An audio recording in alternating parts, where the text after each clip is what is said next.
Do you remember the storm? The bronze doors banging. The roses in cellophane. The man who gave the get-together party and was never seen again. Do you remember how the sun came out our last evening? Just as it has done today.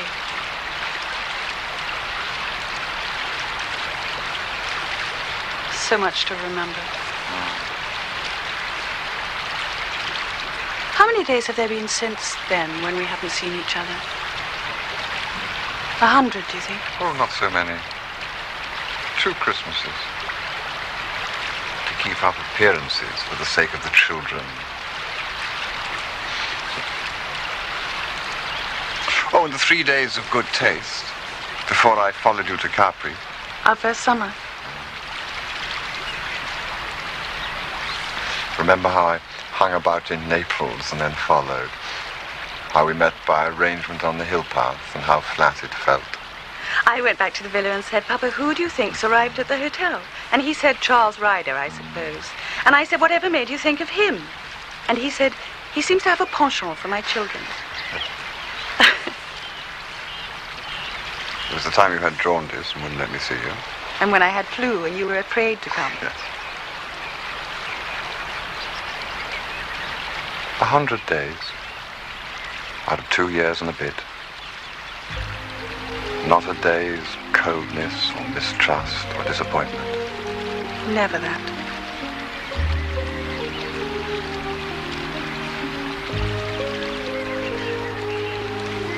Let's go and change.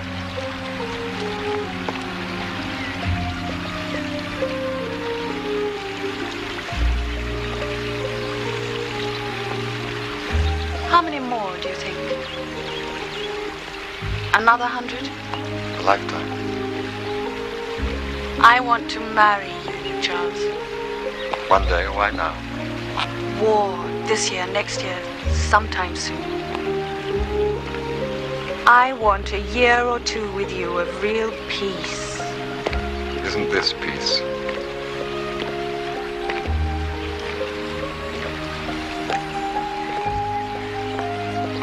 What do you mean by peace, if not this?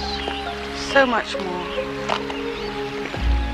Marriage isn't a thing we can take when the mood strikes us. There must be a divorce. 2 divorces. We must make plans.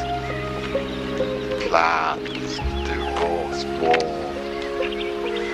On an evening like this? Sometimes I feel the past and future pressing so hard on either side there doesn't seem room for the present at all. Yes, Wilcox. Lord Brideshead's just telephoned, milady. He says not to wait dinner for him, please. He'll be a little late. Thank you, Wilcox. Seems months since he was last here. Yes. What does he do in London? It was often a matter for speculation between us, giving birth to many fantasies. For Bridey was a mystery. The talk of his going into the army, and into Parliament, and into a monastery had all come to nothing. All that he was known with certainty to have done, and this because in a season of scant news it had formed the subject of a newspaper article entitled Pierre's Unusual Hobby, was to form a collection of matchboxes. I mean, it's all your fault. Well. Hello, Bridey. Bridey, we're almost finished. Oh, well, only you two. I hope to find Rex here. How are you? What's the news? Well, as a matter of fact, I do have some news, but it can wait. Tell us now. How's the painting, Charles? Which painting? Whatever you have on the stalls. Well, I've begun a picture of Julia, but the light was difficult all day today. Julia? Haven't you done her before? I suppose it's a change from architecture and much more difficult. The world is full of different subjects. Very true, Bridey. If I were a painter, I should choose a different subject every time. Really? What sort of subjects? Oh, I don't know, really. Subjects with plenty of action in them, like, Macbeth, perhaps. And by the way, I've been meaning to ask you, what happened to Mother's jewels? Cordelia and I had most of her things. This was hers. And this. The rest went to the bank. Aren't there some rather famous rubies, someone was telling me? Yes, a necklace. Mummy often used to wear it, don't you remember? Why, anyway? I just thought I'd like to take a look at them someday.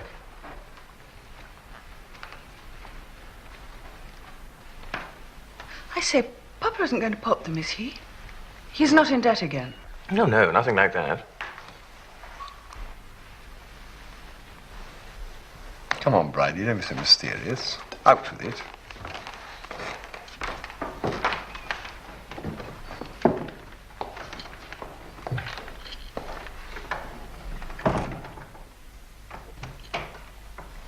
Well, you have only to wait until Monday to see it in black and white in the newspapers. I'm engaged to be married. I hope you're pleased. Bridey, how very exciting. Who to? No one you know. Is she pretty? I don't think you would exactly call her pretty. Comely is the word I think of in her connection. She's a big woman. Fat? No, big. She's called Mrs. Musprat. Her Christian name is Beryl. I've known her for quite a long time, but until last year she had a husband. Now she's a widow. Why do you laugh? I'm sorry, it's not in the least funny. It's just so unexpected. Is she about your own age? Just about, I believe. She has 3 children. The eldest boy has just gone to Ampleforth. She's not at all well off. Where did you find her? Her late husband, Admiral Musprat, collected matchboxes.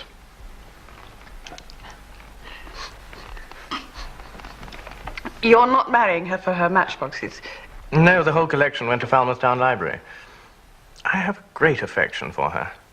In spite of all her difficulties, she's a very cheerful woman, very fond of acting. She's a member of the Catholic Players Guild. Does Papa know? I had a letter from him this morning giving me his approval. He's been urging me for some time to marry. Well, congratulations, Bridey. Yes. Congratulations. Thank you. Thank you. I think I'm very fortunate.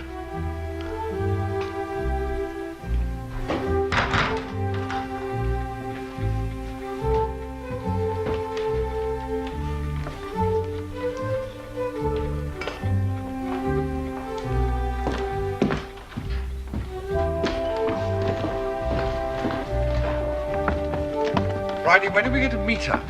I do think you might have brought her down with you. Bridey, you sly, smug old brute. Why didn't you bring her here? Oh, I couldn't do that, you know. Why couldn't you? I'm dying to meet her. Let's ring her up and ask her. She'll think us most peculiar leaving her alone at a time like this. She has the children. Besides, you are peculiar, aren't you? What can you mean? I could hardly ask her here as things are. It wouldn't be suitable. After all, I'm only a lodger here. This is Rex's house at the moment, so far as it's anybody's. What goes on here is his business. But I couldn't bring Beryl here. I simply don't understand. Of course, Rex, and I want her to come. Oh, yes, I don't doubt that.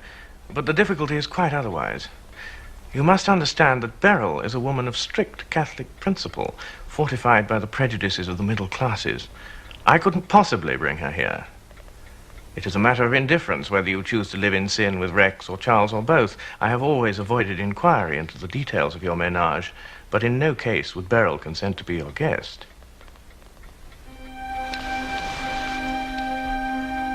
Why, you pompous ass.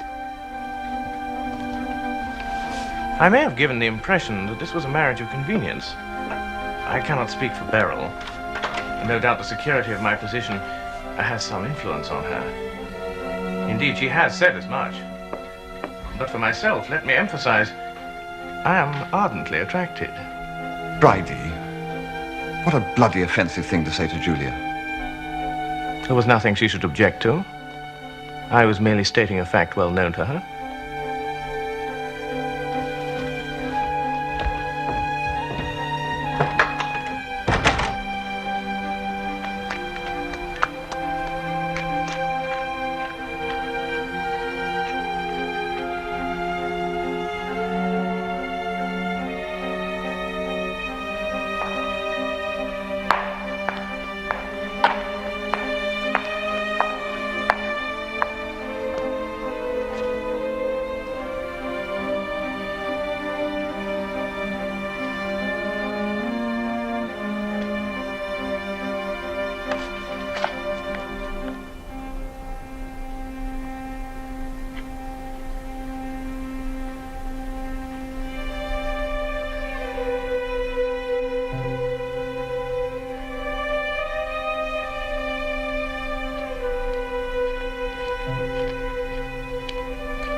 too cold?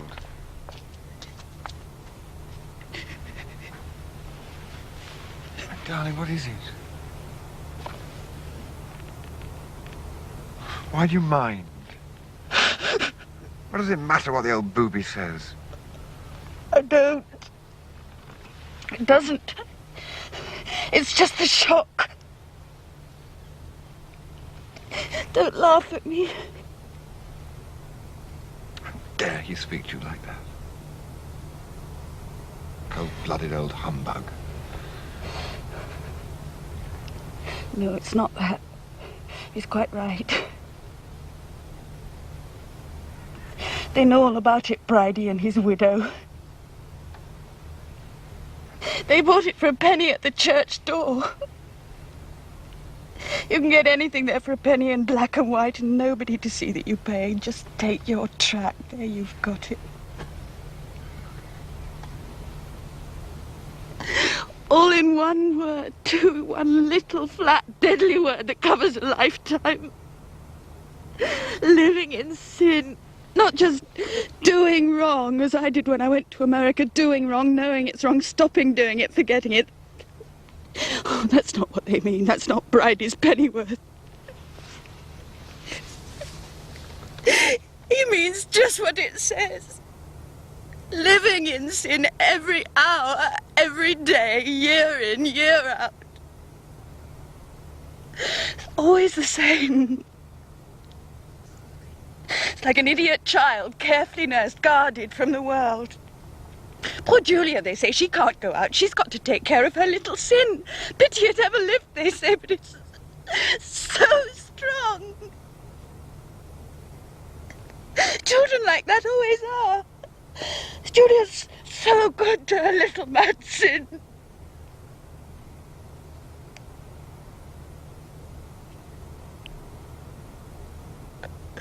All those years when I was trying to be a good wife in the cigar smoke.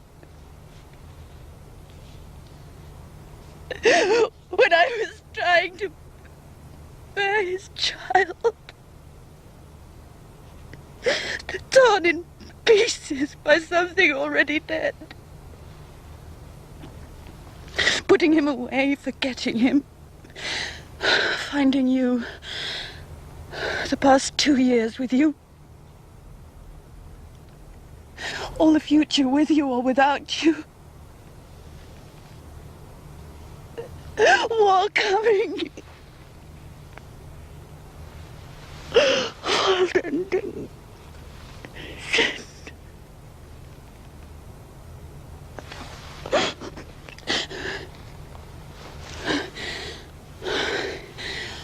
It's a word from so long ago. From Nanny Hawkins stitching by the hearth. And the nightlight burning before the Sacred Heart.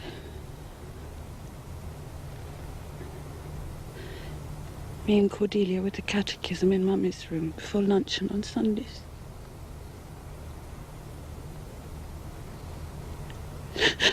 Mummy carrying my sin with her to church, bowed under it.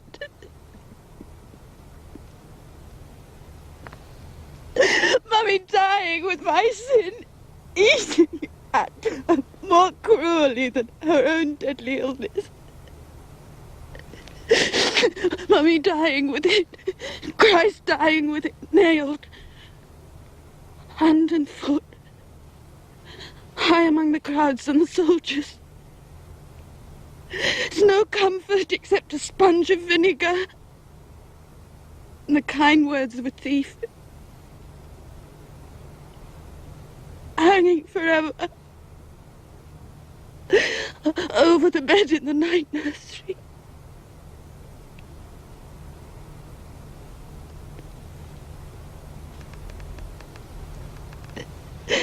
There's no way back. The gate's barred. All the saints and angels posted along the wall. Thrown away, scrapped, rotting down.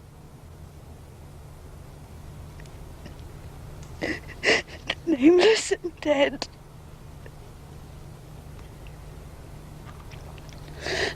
Like the baby they wrapped up and took away before I had a chance to see her.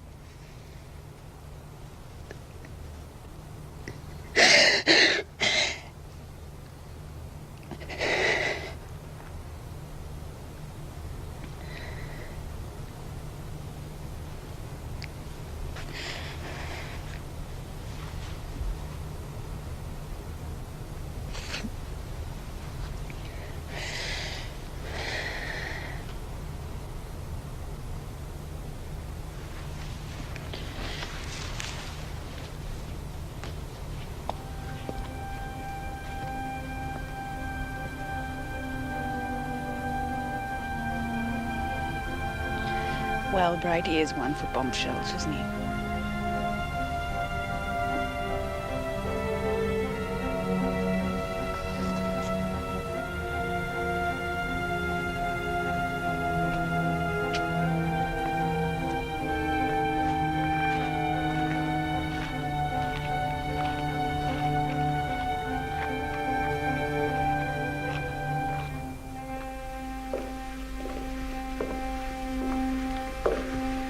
Considering that I've just recovered from a fit of hysteria, I don't call that at all bad. Most hysterical women look as if they got a bad cold. Come on. We're not going down again. Of course. We can't leave Bridey alone on his engagement night. Can't we?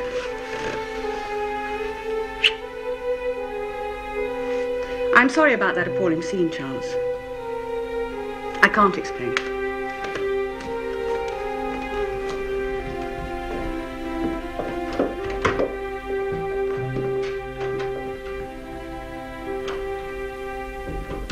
Was it nice out? If I'd known you were going, I'd have come too. It's rather cold. I hope it's not going to be inconvenient for Rex moving out of here. You see, Barton Street is much too small for us and the 3 children. Besides, Beryl likes the country. In his letter, Papa proposed making over the whole estate right away. I'm sure he'll be sorry to leave. Oh, don't worry, Rex will find another bargain somewhere. Trust him. Beryl has some furniture of her own she's very attached to. I don't think it would go very well here. You know, oak dressers and coffin stools and things. I thought you could put it in Mother's room. Yes, that would be the place for it. Of course, nobody's used that room for years. So brother and sister sat and talked about the arrangement of the house until bedtime. An hour ago, I thought, by the fountain, she wept her heart out for the death of her God. Now she is discussing whether Beryl's children shall take the old smoking room or the schoolroom for their own. I was all at sea. I thought possibly in the High West. I won't believe that great spout of tears came just from a few words of Bridey's. You must have been thinking about it before. Hardly at all. Now and then. More lately with the last Trump so near. Of course, it's a thing psychologists could explain. Preconditioning from childhood. Feelings of guilt from all the nonsense you were taught in the nursery.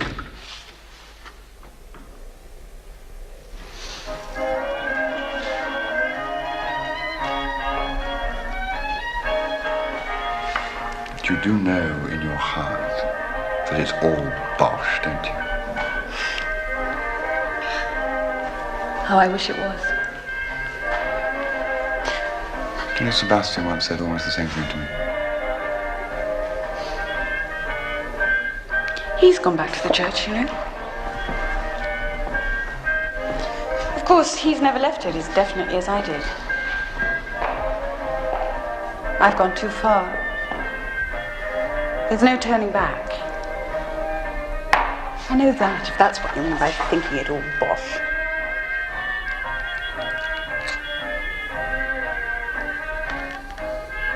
Let's go out again.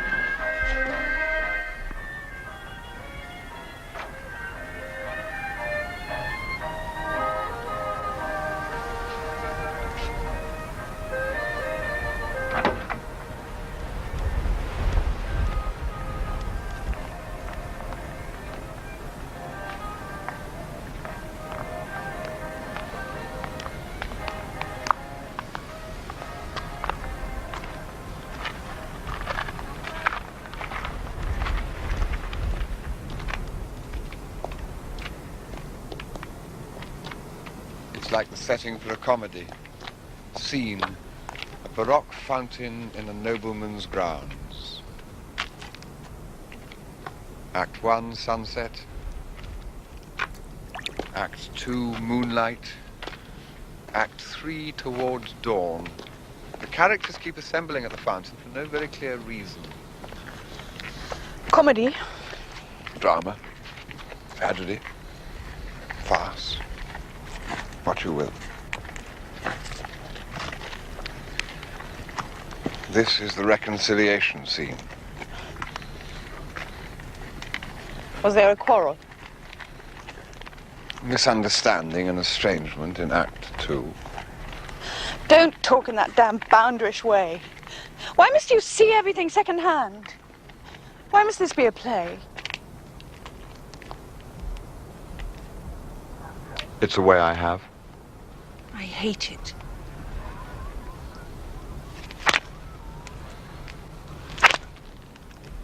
Now do you see how I hate it? Did that hurt? Yes. Did it? Did I? Cat on the rooftop. Beast.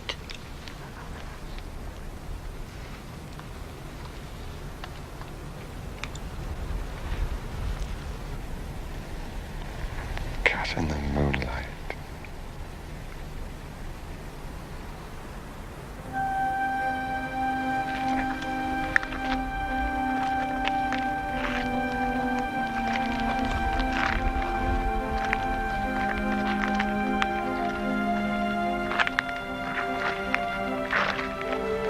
Poor face. Will there be a mark tomorrow? I expect so.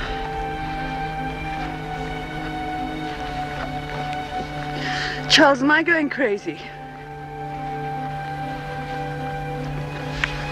What's happened here tonight?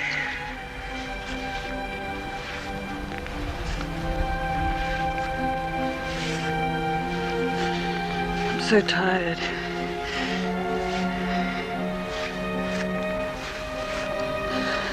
So tired. Tired and crazy and good for nothing. All I can hope to do is put my life in some sort of order. That's why I want to marry you. I should like to have a child. That's one thing I can do.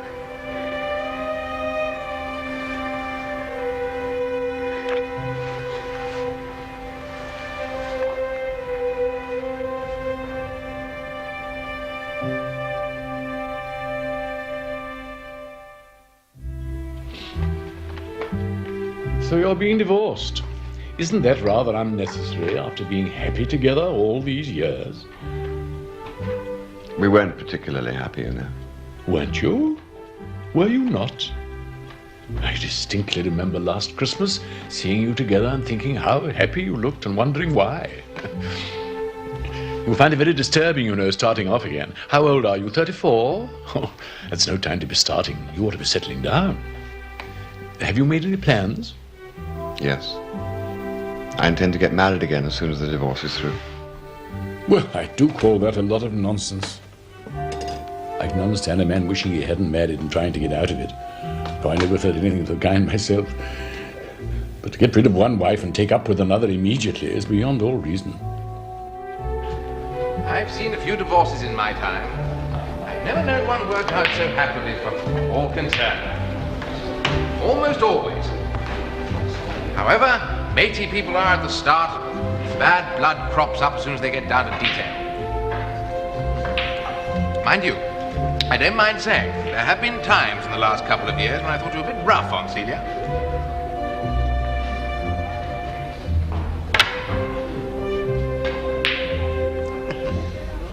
Of course, it's different when it's one's own sister. But I've always thought her a jolly attractive girl. Sort of girl any chap'd be glad to have. Artistic, too. Just down your street.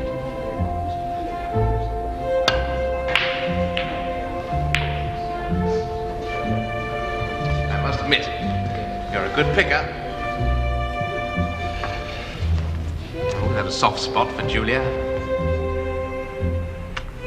Well, I suppose if Julia insists on a divorce, she must have one. Thank God she couldn't have chosen a worse time. Things had not gone as smoothly for Rex as he had planned. Only war could put his fortunes right and carry him into power. A divorce would do him no great harm, but he was like a gambler with a big bank running. He could not look up from the table. Tell her to hang on a bit, Charles. There's a good fellow.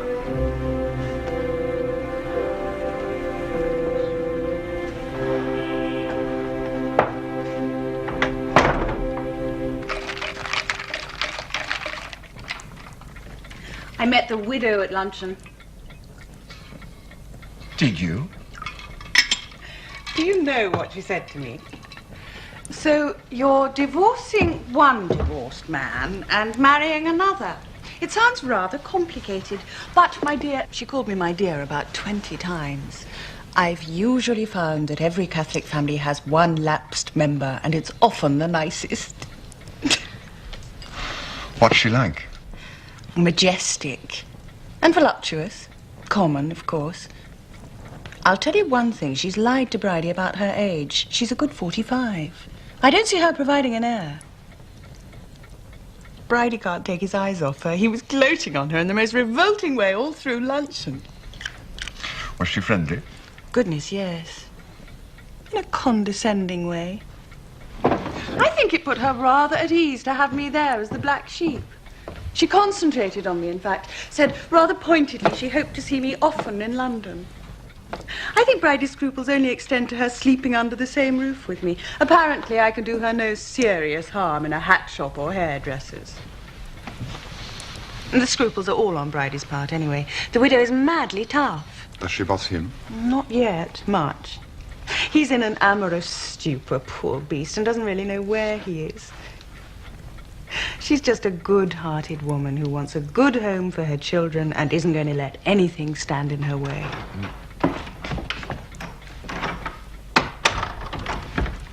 A telephone message, milady, from Lady Cordelia.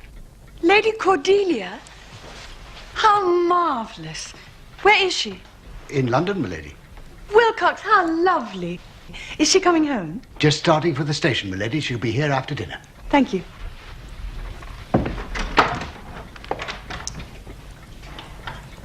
I haven't seen her since I took her to dinner at the Ritz, and she talked about becoming a nun. Must be 12 years. She was an enchanting child. She's had an odd life. First the convent, and when that was no good, the war in Spain. Then staying on when the war was over and helping in the camps.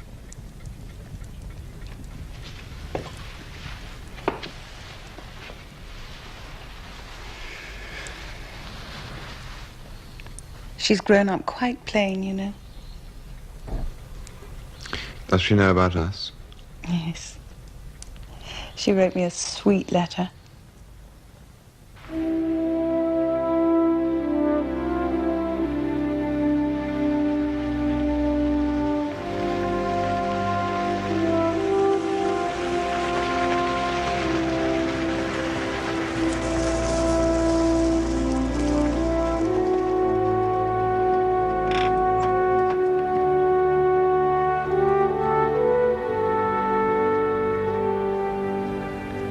It hurt to think of Cordelia growing up quite plain. To think of all that burning love spending itself on serum injections and delousing powder. When she arrived, tired from her journey, rather shabby, moving in the manner of one who has no interest in pleasing, I thought her an ugly woman. 'Twas odd, I thought, how the same ingredients, differently dispersed, could produce Brideshead, Sebastian, Julia, and her. It's wonderful to be home. My job's over in Spain. The authorities were very polite. Thanked me for all I'd done. Gave me a medal. And sent me packing. Mind you, it looks as though there'd be plenty of the same sort of work over here soon. Rex seems pretty certain. He's made up his mind there's going to be war. I wonder what Papa will do. Where is Rex? Is he coming down? No. The lawyers insisted on a formal separation, so he's moved back to London. I'm only staying until Bridey's installed with the widow and her children. He wrote to me and said if I was homeless, I could stay here after they moved in. I don't know, though. Mrs. Musprat and the 3 boys. Maybe I'll get myself a flat in London.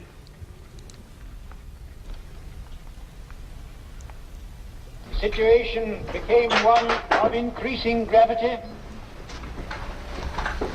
Till at last, Hello, Nanny. only His Majesty's government. I knew you'd be up. Mr. Wilcox sent to tell me you were coming. I bought you some lace.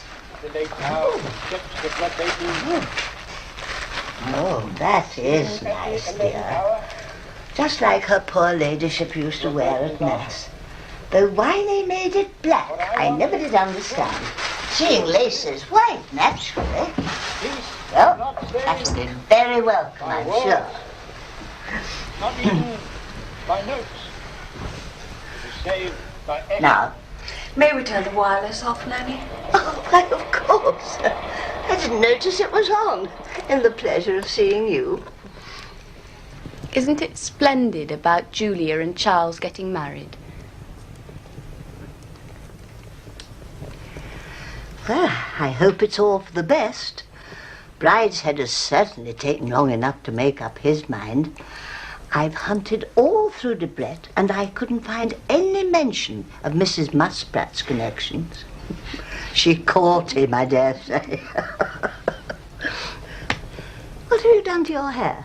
Oh, I know. It's terrible. I must get all that put right now I'm back. Darling Nanny. I saw Sebastian last month. What a time he's been gone. Was he quite well? Not very. That's why I went. It's quite near, you know, from Spain to Tunis. He's with the monks there. Oh, well, I hope they look after him properly. I expect they find him a regular handful. He always sends to me at Christmas, though it's not the same as having him home. He's got a beard now, and he's very religious. That I won't believe, not even if I see it. He was always a little heathen. Brideshead was one for church, not Sebastian. And a beard. Oh, only fancy. Such a nice fair skin as he had. Always looked clean, though he'd not been near water all day. While Brideshead, there was no doing anything with. Scrubs.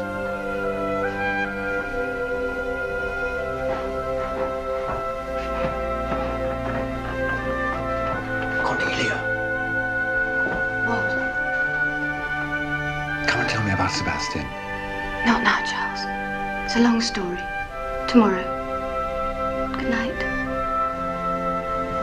Good night.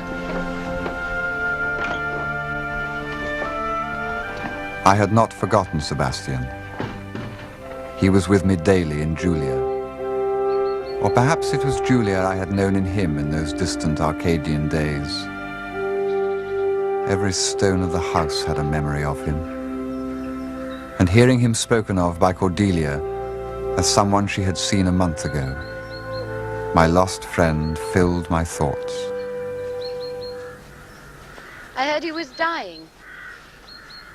A journalist in Burgos told me who'd just arrived from North Africa. A down-and-out, called flight, whom the people said was an English lord, had been found starving and taken into a monastery near Carthage. That was how the story reached me. I knew it couldn't quite be true. However little we did for Sebastian, at least he got his money sent to him. But I started off at once. It was quite easy to find him. I just went to the consulate. Apparently he turned up in Tunis one day and applied to be taken on as a missionary lay brother. The fathers took one look at him and turned him down. Then he started drinking again. He lived in a little hotel on the edge of the Arab Quarter. I went to see the place later. It was a bar with a few rooms over it, smelling of hot oil and garlic and stale wine. He stayed there a month, drinking Greek absinthe. They loved him there. He's still loved, you see. Whatever he does, whatever condition he's in. It's the thing about him that he'll never lose. They thought very ill of his family for leaving him like that. Wouldn't happen with their people, they said. And I dare say they're right. Anyway, that was later. After the concert, I went straight to the monastery and I saw the superior. He told me his part of the story. So I sent him away. He kept coming back 2-3 times a week. Always drunk. Until I gave orders to the porter to keep him out. He must have been a terrible nuisance to you. I don't know what I can do to help him, except pray. Finally, we found him unconscious outside the main gate. He had fallen down and had lain there all night.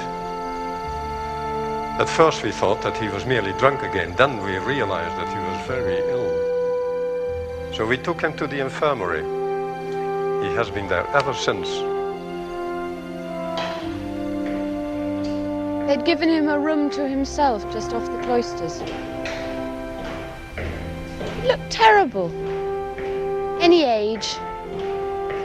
First he couldn't talk much, but I stayed a fortnight with him till he was over the worst of his illness. And then he told me what had been happening to him. It was mostly about Kurt, his German friend. Well, you've met him, so you know all about that. He sounds gruesome. He said they went to Greece, and Kurt had got arrested after some brawl and sent back to Germany. It was the time when they were rounding up all their nationals from all parts of the world to make them into Nazis. Sebastian followed.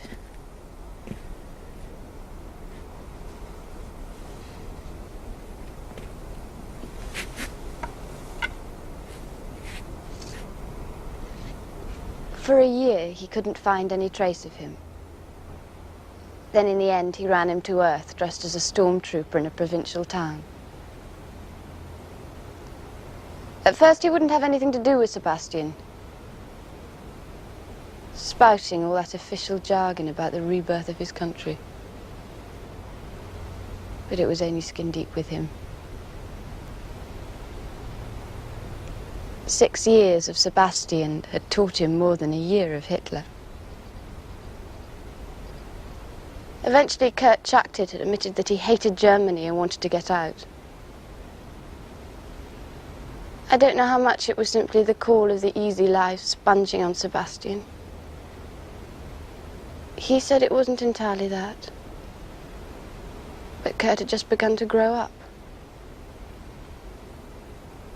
Maybe he's right. Anyway, it didn't work. Kurt always got into trouble, whatever he did. Finally, they caught him and they put him in a concentration camp. Sebastian couldn't get near him. He didn't even know what camp he was in. So he hung about in Germany for another year. drinking again. Until one day in his cups, he took up with a man who'd just been out of the camp where Kurt had been. And learned that he'd hanged himself in his hut in the first week.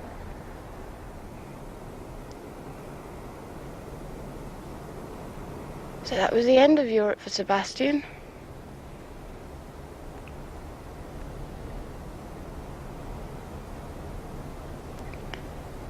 He went back to North Africa, where he'd been happy.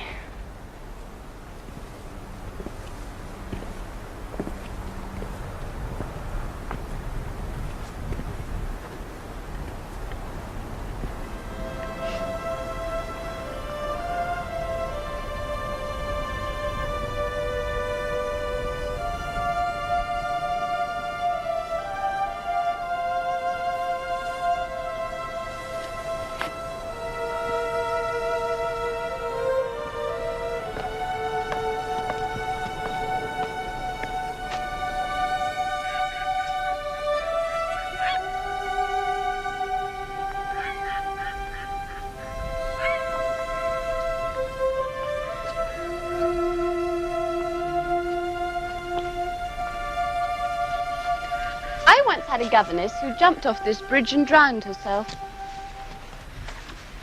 I know. How could you know? It was the first thing I ever heard about you. Before I ever met you. How very odd.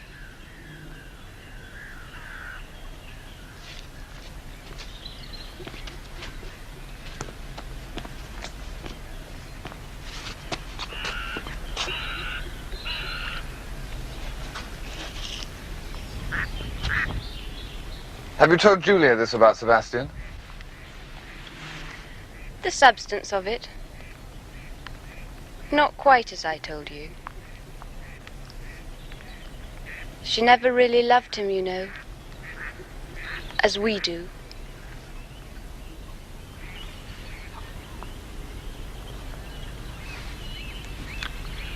Poor old Sebastian.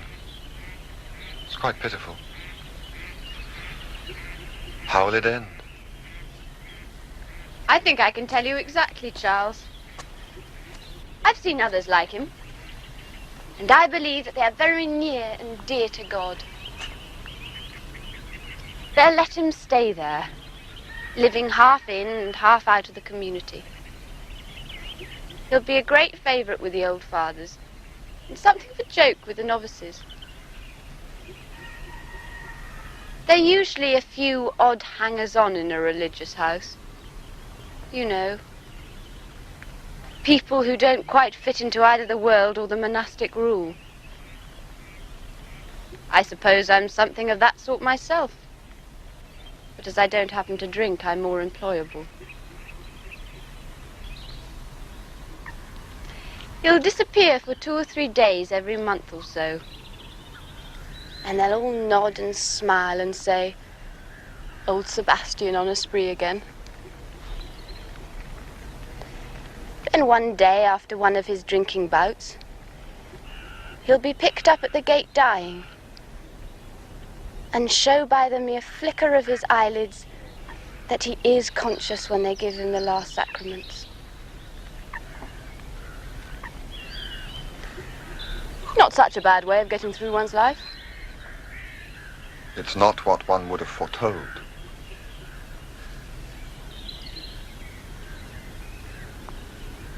I suppose he doesn't suffer. Oh, yes, I think he does. One has no idea what the suffering may be to be as maimed as he is. No dignity. No power of will. No one is truly holy without suffering.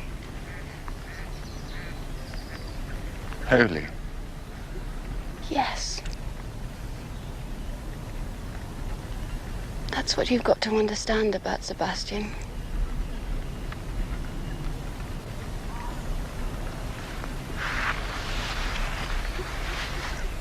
He's in a very beautiful place, you know.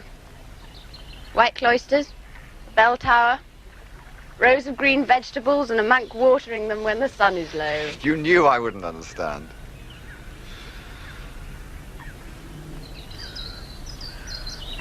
You and Julia.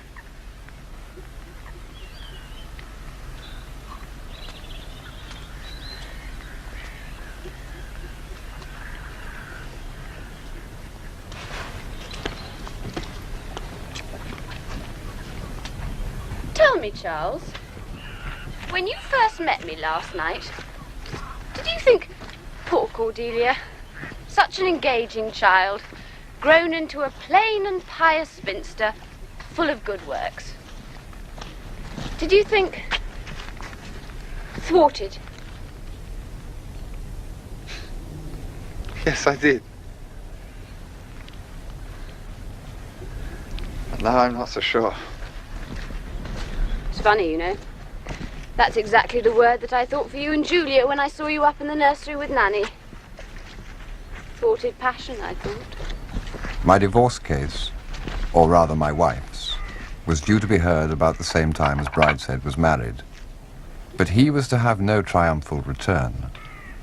Lord Marchmain, with a taste for the dramatically inopportune, declared his intention, in view of the international situation, of returning to England and passing his declining years in his old home.